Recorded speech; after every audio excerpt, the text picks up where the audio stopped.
Hello guys, आज मी बनवला होता ढोकळा, पण खूप वेगळ्या आणि हेल्दी स्टाईलमध्ये. यासाठी चक्क मी वापरलं मसाला ओट्स, कारण संध्याकाळच्या भुकेसाठी नेहमी फ्राईड खाणे परवडत नाही. Welcome to day one of खादार गप्पा, आणि यामध्ये आपण खाण्यासोबतच खूप साऱ्या गप्पा मारणार आहोत.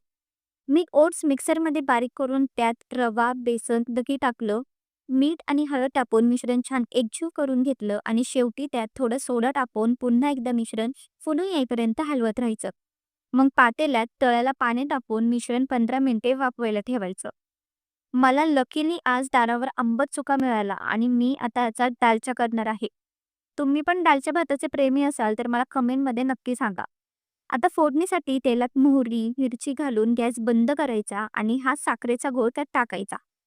ढोकळा आपला तयार आहे, पण भांडं एका बाजूने वाकडं झाल्यामुळे एक बाजू जरा जास्तच फुगली. पण टेस्ट इतकी हटके लागत होती की वाह! तुम्ही पण ट्राय करा आणि एन्जॉय करा. तोपर्यंत बाय.